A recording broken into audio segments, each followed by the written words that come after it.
Before a name becomes a legend, it's only a whisper.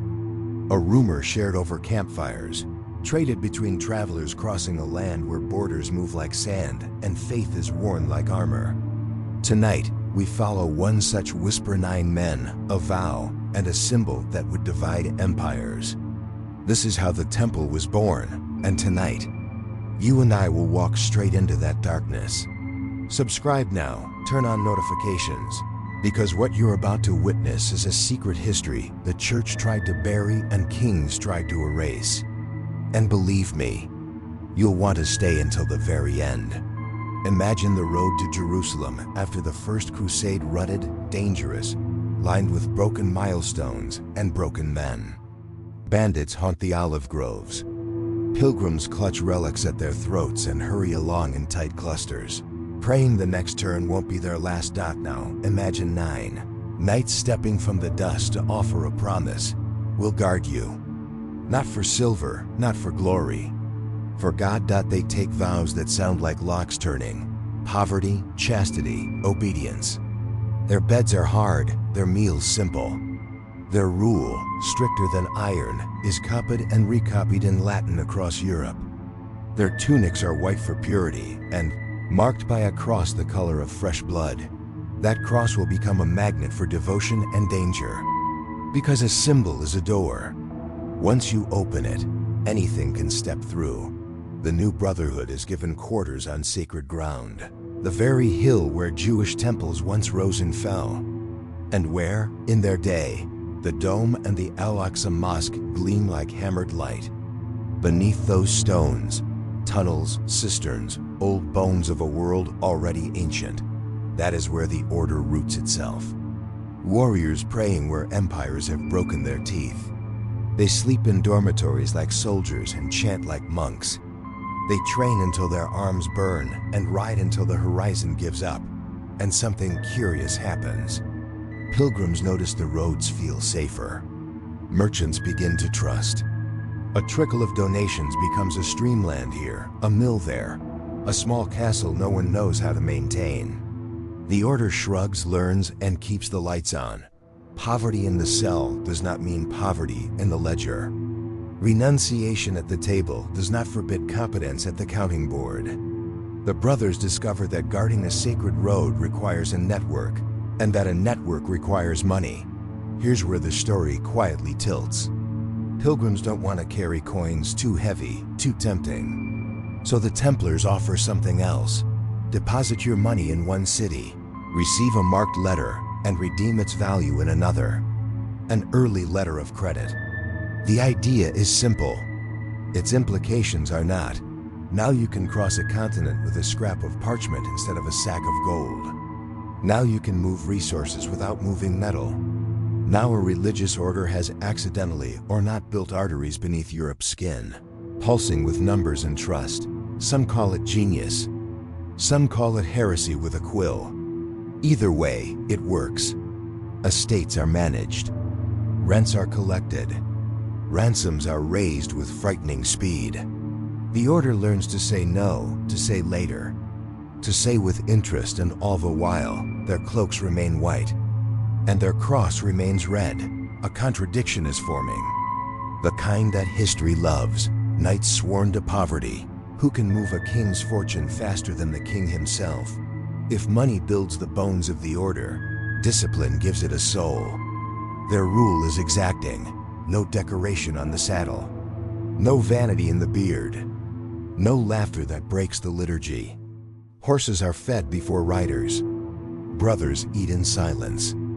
Bells govern everything: when to rise, when to pray, when to train, when to sleep.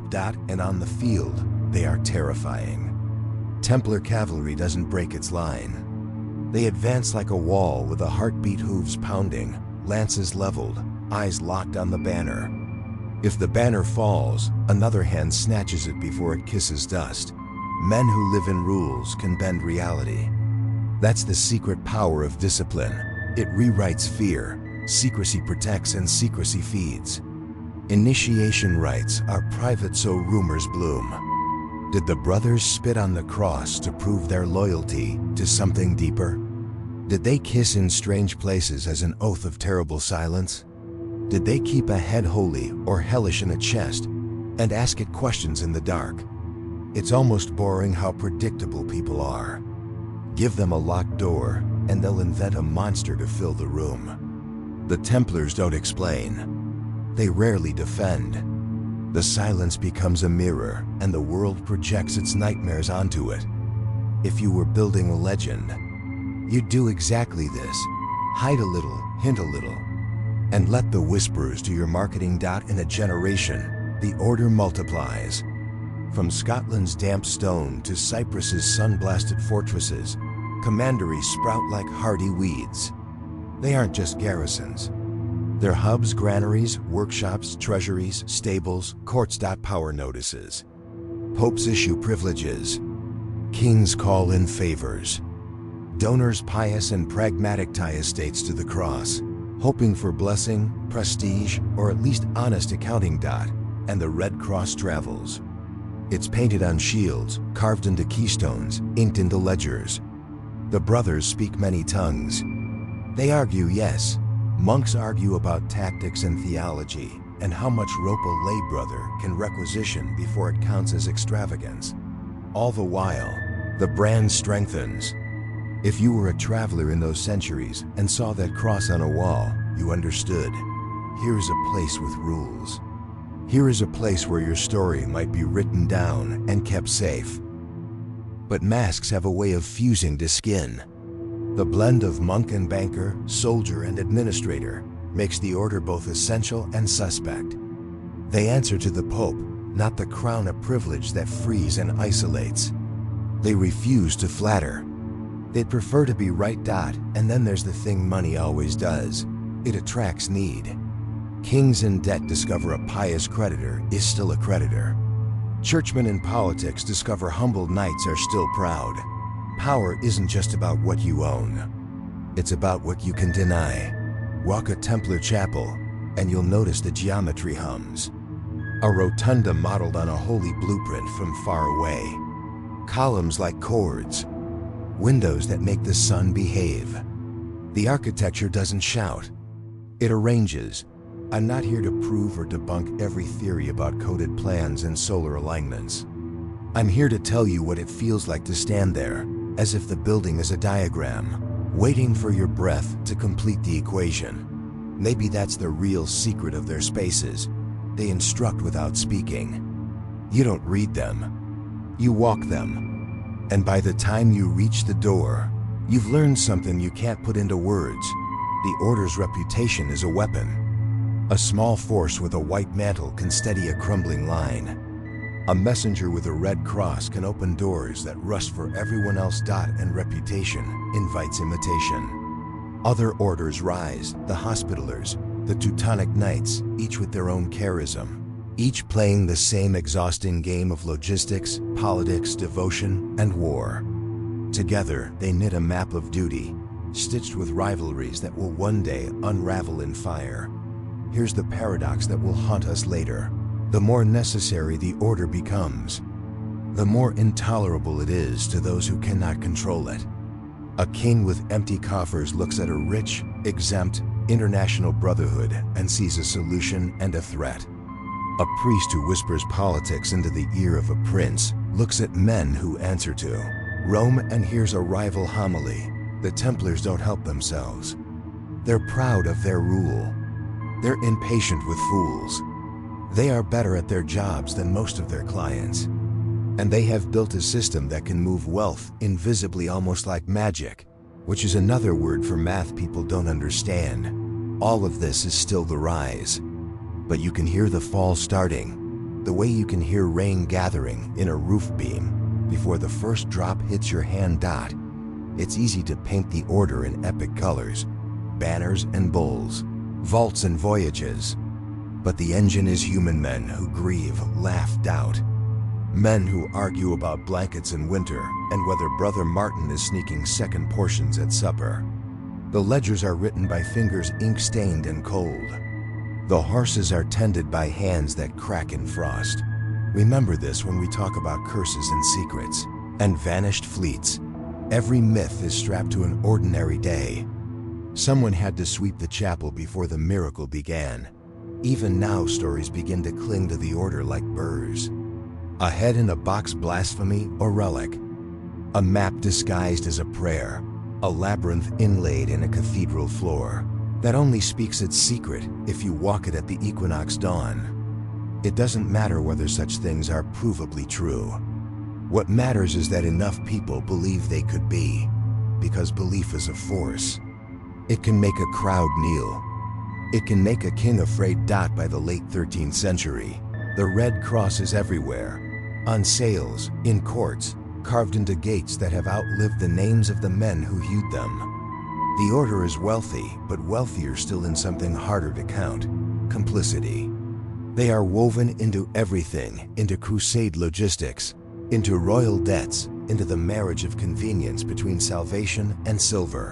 And this is when the wave curls over. Not yet breaking, just gathering height, pulling pebbles from the shore with a long, sucking sound. It is the sound you hear before a date is carved, before a Friday the 13th becomes more than superstition, before fire takes a man who refuses to scream. But that is for later. For now, remember the rise, because the fall will try to make you forget. The Templars rose because they offered what the age needed: order on chaotic roads, trust in a world of knives, competence wrapped in vows that terrified corruption. They were not perfect. They were human. But they were useful, and usefulness is the oldest alchemy. They also discovered a truth that still disturbs: that sacred purpose and practical power can occupy the same body. A monk can balance a ledger. A knight can kneel. A church can be a vault of meaning and a vault of coin. And if you think that recipe will never sour, you haven't watched enough history. In Chapter 2, we wake on a cold, red morning, October 13th, 1307. Doors splinter. Chains rattle. And the vaults? Empty. As if warned, as if orchestrated. As if the treasure were never meant to shine, only to vanish on cue. If you're feeling the pull of that darkness, good. That means the story has you. And I want you with me when we open the next door. Subscribe, ring the bell, and leave a comment with the one question you want answered about the Templars' rise. I'll be reading in the dark between chapters. It is still dark in Paris. The city sleeps, curled in autumn fog. But before the sun climbs, soldiers move like shadows. They carry parchments sealed with a king's hand. They whisper orders no one else must hear. The date, Friday, October 13th, 1307. This morning, superstition will be baptized in blood, and the world will remember the number 13 as cursed forever. Cross France. In towns and castles, in quiet cloisters and stone fortresses, the same knock falls at the same hour. A coordinated strike unlike anything medieval Europe had seen. Templar brothers who had sworn obedience to Rome wake to fists at their gates and blades at their throats. Within hours, hundreds are seized. Some dragged half-dressed from their bunks. Some shackled while they pray. In Paris alone, 138 men are marched through the streets in chains. The charges? Heresy, idolatry, unnatural vices. Rituals too obscene to speak. But look closer, and you'll see the truth. A king drowning in debt.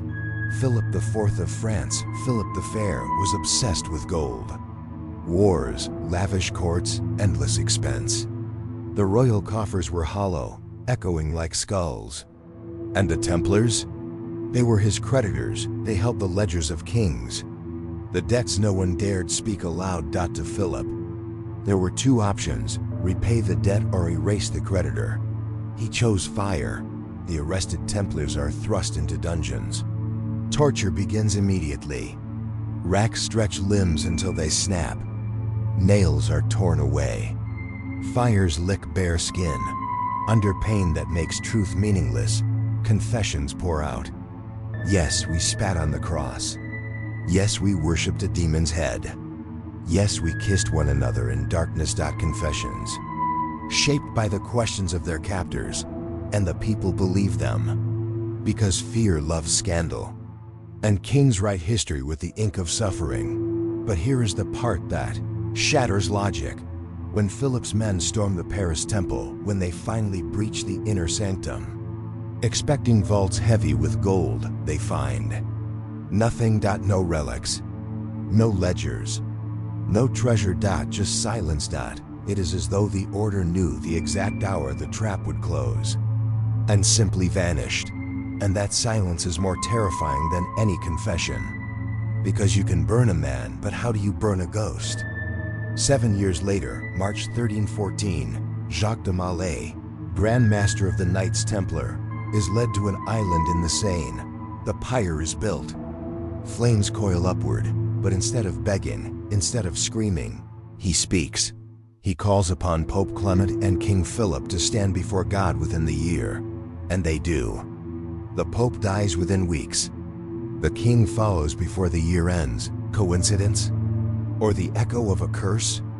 The arrests of 1307 were meant to erase the order. Instead, they deepened the mystery. Because while the brothers burned, the vaults were empty.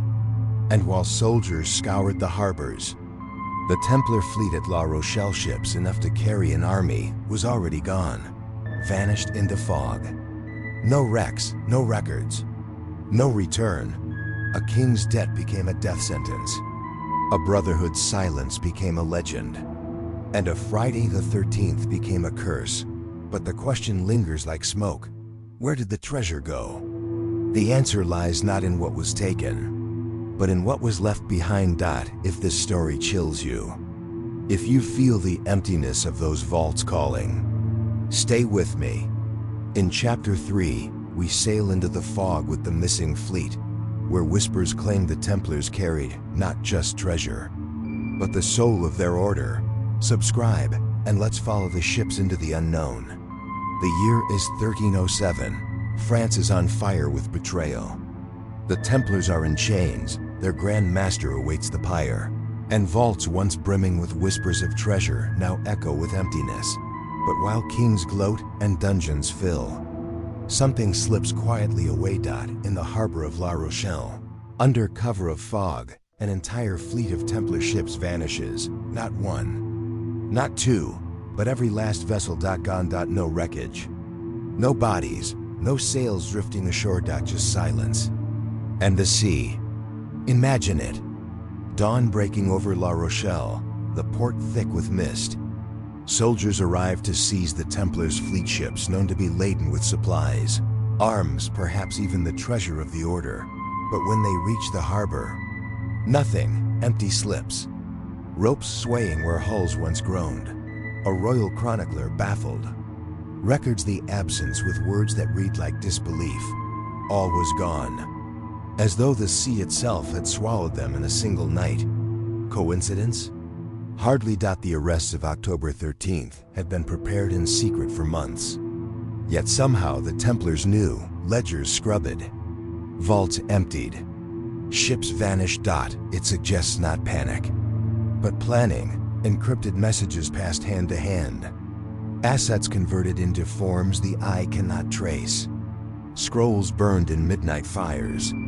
Supplies moved quietly to the coast. And when the king's men came, the fleet had already slipped into legend. This is where the whispers multiply. Some say the ships turned north towards Scotland, where the Templars found refuge among clans already hostile to Rome. Others claim they turned south, hugging the coasts of Iberia, and disappeared into Portugal, where the order was reborn as the Knights of Christ. But the most chilling stories point west. Into fog, into waters no European fleet was meant to know. Centuries before Columbus, centuries before maps caught up with myth, the Templar fleet may have sailed into the Atlantic carrying not treasure, but the soul of the temple itself. Seafarers in later centuries spoke of ghost ships on fog-bound mornings, sails marked with faded red crosses, crews silent, eyes empty as glass. A story? A hallucination? Or a memory carried forward by sailors who swore too often that the sea remembers everything? The missing Templar fleet became part of maritime lore, a shadow armada, carrying a treasure no one dared name, seeking harbors that did not exist. But what exactly did those ships carry? Gold and jewels? Perhaps relics? Likely not, but the truest danger was always knowledge. Books, maps, codes, secrets unearthed under Jerusalem stones. Secrets that kings would kill for and popes would suppress. If the order could move that knowledge to safety, then the fleet wasn't an escape. It was a transformation. The order did not die. It sailed. One 18th century French nobleman wrote of a convoy of ships carrying the Grail into the dusk of the world. His sources are vague, but his phrasing lingers like smoke. The fleet was not retreat. It was rebirth. Other whispers tie the missing fleet to Oak Island in Nova Scotia. Carvings in stone. A cross etched into earth. A pit that swallows men and refuses to give back their bones. Coincidence? Or a trail left by sails that fled west into legend? We search for presence, but sometimes absence is more powerful. The missing fleet left a scar not by what it revealed, but by what it erased. No treasure seized. No bodies displayed. No closure. Just a hole in history where certainty should be. And in that hole, legends grow like weeds. So where did the Templar fleet go? To Scotland, to Portugal, to the New World? Or did it simply vanish into a fog thicker than time itself? The only certainty is this: when kings thought they had won, when the church thought it had silenced the order forever, the sea carried the secret away. And maybe, just maybe, those ships are still out there, waiting in fog, their holds heavy not with gold, but with whispers. If you're still with me, you've sailed into the mist where history dissolves into legend. In Chapter 4, we descend underground into the vaults sealed in stone, where the Templars may have hidden not wealth, but warnings. Subscribe, leave a comment. Where do you believe the fleet went? And remember, some secrets travel farther than oceans. Stone remembers what men try to forget. And beneath France, beneath centuries of dust and silence, whispers speak of hidden chambers, the secret vaults of the Templars, the town of Gisors, northern France. Once a fortress, once a stronghold. Beneath its ruined stones lies a chamber sealed tighter than any coffin. In the 20th century, workers digging tunnels here stumbled on whispers of a buried room. Vaulted ceilings, blocked staircases, stone doors no one dared break. Some claimed they saw it. Some claimed they touched iron chests stacked like tombs. But before excavations could go further, the government stepped in. The site was closed. The vault sealed once more. Why? To preserve history? Or to preserve a secret? In Paris too, royal agents found vaults empty, echoing. But the emptiness itself was suspicious. Ledgers without entries. Inventories without items. Trails deliberately scrubbed. Like a magician's trick. You think you saw gold once, but when you look again, it's gone. And you're not even sure where the deception began. This wasn't looting. It was removal. Precise. Pre-planned. The Templars hadn't been robbed. They had erased themselves. So what do these vaults hold? Some say they are tomb slabs of stone hiding skeletons of fallen brothers. Others insist they are libraries, crypts of knowledge, scrolls, and maps written in ciphers too dangerous for daylight. And some whisper of relics. Fragments of the true cross, the Ark of the Covenant, perhaps even the Grail itself. But one chilling possibility haunts every rumor: that the vaults don't contain treasure at all. They contain a warning. Look closely at Templar architecture.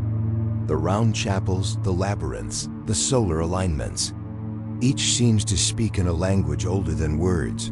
What if the vaults are the same? Not meant to be opened, but to be read. A code in stone. A riddle written in geometry. A message passed to the future disguised as silence. Maybe the true treasure is not what you find in the vault. But what the vault teaches you about how to seek. In 1964, a French man named Roger Lomoy claimed he had entered the vault beneath Gisors. He swore he saw 30 chests stacked neatly, guarded by stone effigies. He begged for excavation. Authorities refused. The site was sealed. Lomoy was ridiculed, but his words lingered like mold on damp stone. Why silence a man if he lied? Why bury his story unless it brushed too close to truth? We build vaults with stone. We build vaults with locks. But the most effective vault is silence. The Templars mastered this. They made secrets so heavy they could survive centuries of kings, inquisitions, and wars. And somewhere under the ruins, beneath the sealed chambers of Europe, that silence is still breathing. So what waits behind those sealed doors? Relics? Knowledge?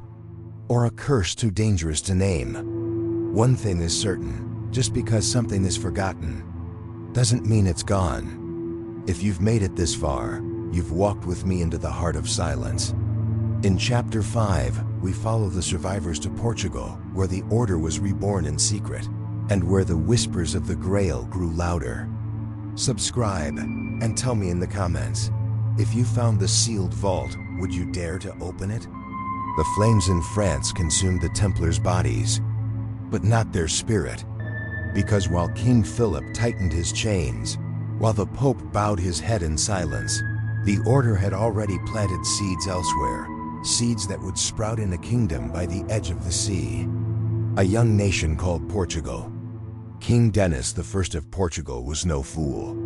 His throne had once been in peril, and when enemies threatened, it was the Templars who had fought to defend him. Unlike Philip of France, Denis did not see the Order as rivals to crush. He saw them as allies, as protectors, as bankers who had financed his wars and secured his crown. So when the flames of suppression licked across Europe in 1307, when the papacy dissolved the Order, Denis did something unthinkable. He gave the Templars a new name. In Portugal, the Knights Templar did not vanish. They became the Order of Christ. Same men, same castles, same symbols, barely altered, a legal disguise. Blessed by a king who owed them everything, their new home rose in the town of Tomar. And there, they built something extraordinary, the Convent of Christ, a place where stone was not only prayer, but cipher. A church not just of worship, but of geometry. A sanctuary where every column whispered secrets only the initiated could hear. At its heart stands the Rotunda, inspired by the Church of the Holy Sepulchre in Jerusalem, the same city where the Templars had once sworn their vows. But this was no simple imitation. Its columns bear geometric carvings patterns that echo solar alignments. Its proportions hum with sacred mathematics. Its design feels less like a chapel, more like a compass. To some, it was proof that the Templars had not abandoned their secrets. They had only hidden them in stone. What happened in Portugal was more than survival. It was transformation. While France burned Templars at the stake, Portugal quietly preserved their bloodlines, their skills, their knowledge. The Order of Christ became the hidden artery of exploration. Its wealth financed voyages across uncharted waters. Its symbols sailed on the ships of men like Henry the Navigator. And some whisper that Portugal's age of discovery was not discovery at all. It was recovery. A pursuit of maps, codes, and knowledge the Templars had carried west from La Rochelle. Walk the Convent of Christ today, and you feel it. The stones breathe. The corridors seem designed to confuse and guide at the same time. In the carvings, you see stars. In the arches, you see compasses. In the patterns, you see codes no casual pilgrim could decipher. This was not just architecture. It was testimony. A vault in plain sight. So while France declared the Templars dead, while history wrote their name in ashes, the truth was different. The Order lived. It breathed in Portugal's castles. It prayed in Tomar's Rotunda. and it sailed across oceans under new banners, still whispering the old vows. The Templars had not been destroyed. They had become invisible.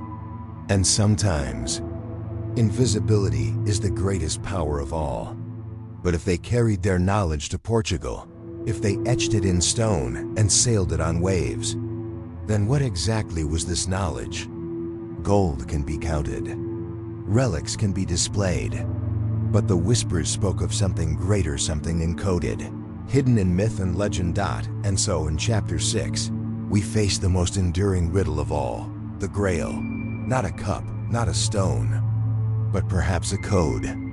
If you feel the stones of Tomar still breathing, if you believe the Templars did not die but transformed, then stay with me. In chapter 6, we unlock the enigma of the Grail itself.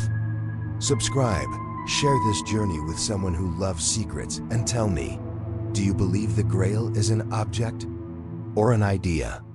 The Holy Grail, a chalice that caught the blood of Christ, a bloodline whispered through forbidden gospels, a stone fallen from heaven, a cipher encoded in myth. For centuries, it has been called many things. But when the Templars entered history, the Grail took on a new face, one carved in secrecy, hidden in symbols, guarded in silence. The popular image is simple: a cup, a relic of the Last Supper, a vessel of divine power. But the Grail is more elusive than that. In the hands of the Templars, the Grail was never just an object. It was an idea, a code written in myth, a riddle buried in stone and scripture. Some medieval manuscripts describe the Grail not as a chalice, but as grailus, a step, a passage, a journey. Perhaps not something you hold in your hands, but something you walk one step at a time. Look to the cathedrals of the age. Chartres, Rochelle, Tomar, each hides geometry too precise to be coincidence. Labyrinths etched into floors, columns carved with stars, windows glowing with proportions that hum like music when sunlight strikes them. Were these churches simply places of worship? Or were they pages in a book of stone, pages of a code only the initiated could read? Some researchers believe the Grail isn't hidden in any one place. It's encrypted in architecture, in measurements, in alignments, in designs that point not to treasure, but to truth.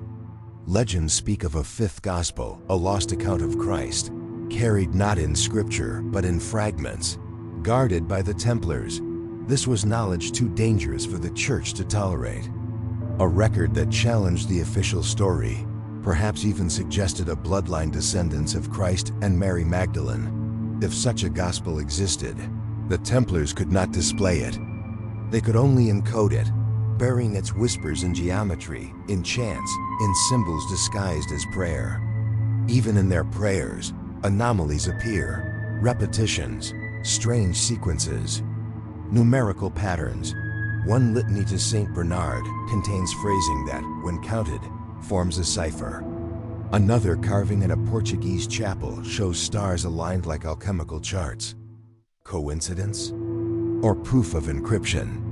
Imagine attending a service where the words are familiar, but hidden in rhythm and repetition is a second language. A secret gospel only brothers of the temple could hear. The Grail quest has always been framed as a journey. Knights seeking, wandering, failing, or achieving illumination. But what if that journey was literal? What if the Grail is not a cup at the end of the quest, but the quest itself? The labyrinth of Chartres is one such path.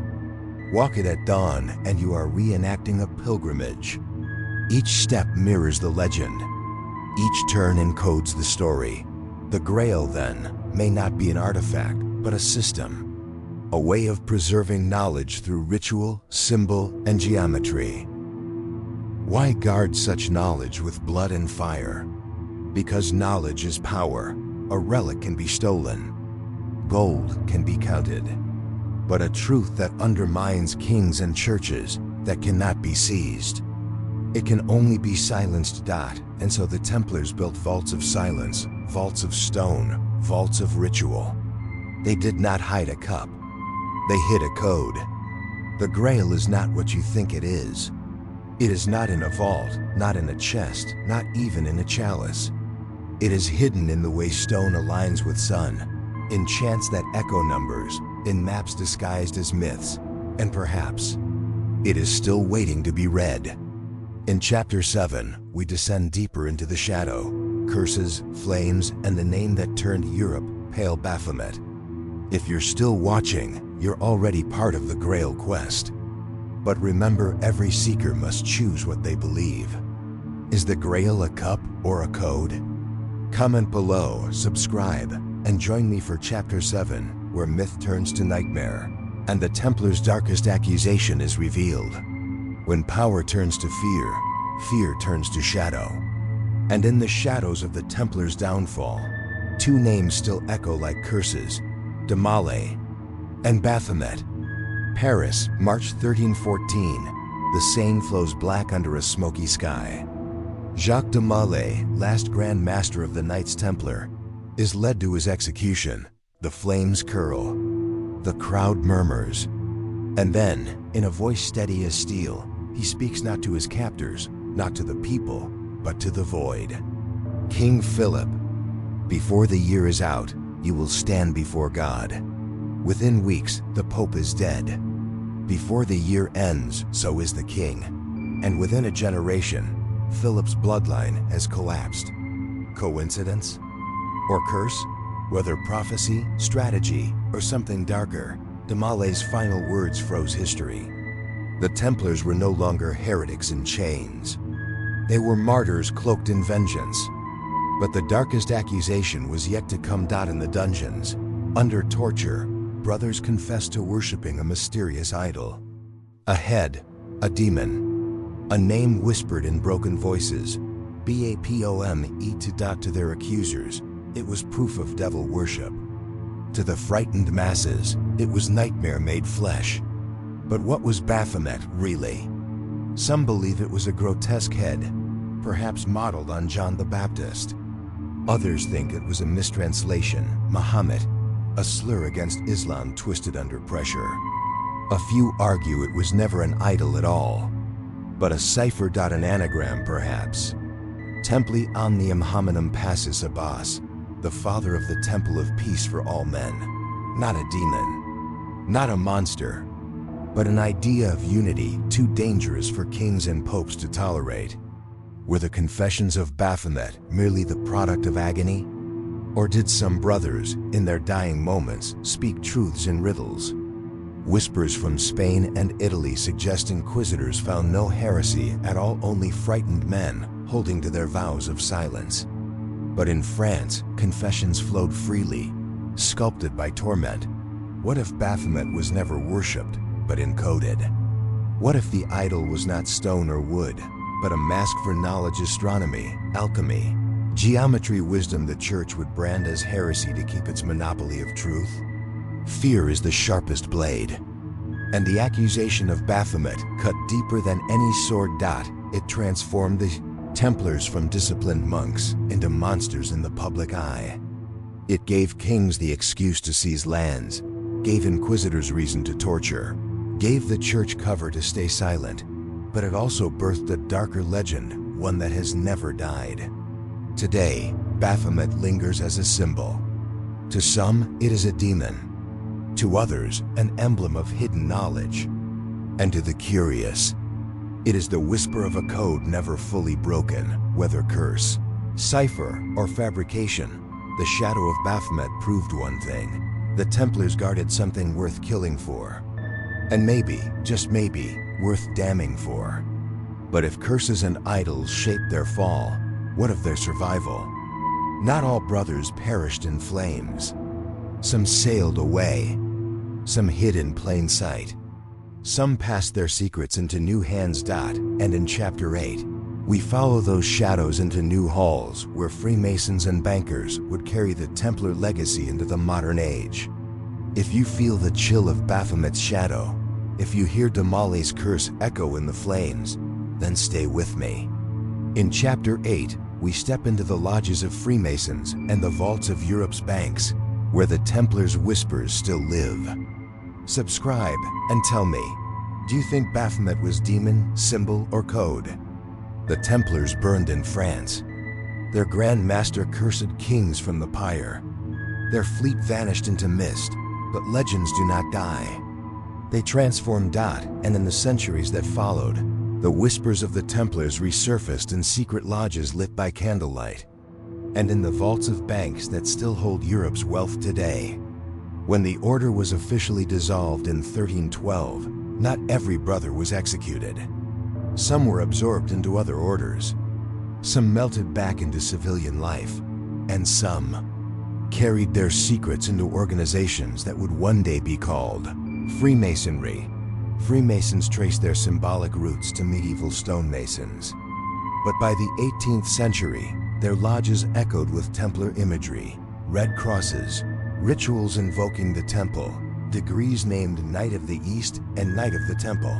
Coincidence? Or inheritance? Masonic rites speak of destruction by church and crown. They mourn martyrs lost to fire. They speak of rebuilding what was unjustly torn down. To the initiate, the message is clear. You are continuing the work of the Templars, and so the Templar spirit was reborn, veiled, ritualized, whispered into the ears of men who would one day shape revolutions, found nations, and design capitals. Even the cornerstone of the United States Capitol was laid in Masonic ritual redolent of symbols many believe trace back to the Templars. But the Templar legacy was not just symbolic. It was financial. Long before Swiss bankers became synonymous with secrecy, the Templars pioneered the first international banking network. A pilgrim could deposit wealth in London and withdraw it in Jerusalem safe, coded, invisible. When the order fell, those skills did not vanish.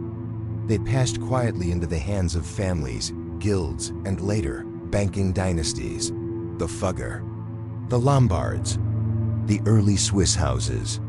Many shared one thing in common: links to fraternal organizations echoing Masonic and Templar traditions. Numbers became the new swords. Vaults became the new castles. And silence, the most sacred vow of all, became the foundation of banking secrecy. Think about it. A brotherhood fluent in ciphers, disciplined in silence, sworn to obedience. Transfer those skills from battlefield to bank vault, from chapel to lodge, and you have the perfect architects for hidden power. Maybe this is why Templar whispers persist. Because we still live in a world built on secrecy, banking networks, and coded brotherhoods that feel eerily familiar. Templars as knights are gone. Templars as martyrs are remembered. But Templars as influence, as legacy, that has never left us. In stone, they became Freemasons. In coin, they became bankers. In whispers, they became myth. And the greatest power of all is when myth and money walk hand in hand. But if their secrets flowed into banks and lodges, what of the treasure itself? Some say it was never gold at all, but knowledge encrypted in stone. Others insist it sailed west, hidden in lands beyond the maps. And so, in Chapter 9, we follow those whispers across the sea toward Oak Island and the possibility that the Templars' greatest secret sleeps beneath the soil of the New World. If you believe the Templars' power didn't end with the flames, if you think their silence still echoes in our banks, our lodges, and our halls of power, then stay with me. In Chapter 9, we sail west to Oak Island, where the soil itself may hide their final secret. Subscribe and tell me, do you think the Templars' treasure became money? Or myth? Some secrets travel by land. Some sleep in stone, and some sail with the tide. The Templars' fleet disappeared into fog at La Rochelle. And centuries later, across an ocean no one of their age was supposed to know, the whispers rise again on a small island in Nova Scotia. A place that seems ordinary until you dig. Oak Island. In the late 1700s, young men digging on Oak Island struck something strange. A shaft, layer after layer of oak beams, placed deliberately 90 feet down. They hit a stone slab etched with symbols no one could read. And when they pried further, water gushed in from hidden flood tunnels, swallowing the pit whole. They called it the money pit, but the truth felt older, darker, like a trap set centuries before. On the island, strange carvings were found. Crosses cut into stone, patterns echoing the geometry of Templar chapels. Even a great stone cross, laid out on the ground with massive boulders, eerily similar to the Templar cross of Europe. Coincidence? Or a signature left for those who knew how to see? Theories took shape. What if the missing fleet had sailed west? What if the Templars, armed with maps, charts, and knowledge from the east, reached these shores long before Columbus? If they did, Oak Island might not just be a pit, it could be a vault. A new world chapter of the same silence they left behind in France. But Oak Island does not give up its secrets easily. Since the first dig, disaster has followed every expedition. Flooded shafts, collapsing tunnels, sudden deaths. An old legend whispers, 7 must die before the treasure reveals itself. So far, 6 have. Is it a trap? Or a curse? Or the Templars' final warning? This is not for you. So what lies beneath Oak Island? Gold? Relics? Or something more dangerous, knowledge the world was never meant to hold? The tunnels are too precise, too elaborate, too deliberate for chance. This was engineered concealment. And that is very Templar. Whether Oak Island holds treasure or not, it embodies the larger enigma. Did the Templars reach the New World? Did they carve their legacy into the land itself? Did they bury not wealth, but a code waiting for the right eyes? And if they did, what else did they leave behind, hidden in forests, carved in stone, waiting for us to stumble upon it? The Templars' vaults stretched from France to Portugal. Their ships vanished into fog. Their whispers reach even here, across oceans. But the deepest vault of all may not be in the New World.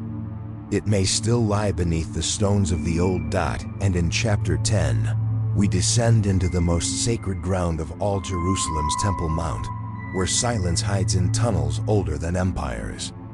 If Oak Island fascinates you, if you believe that Templar's ship sailed west, carving whispers into a new world, stay with me. In Chapter 10, we go beneath the stones of Jerusalem, where the Order's greatest secret may still breathe.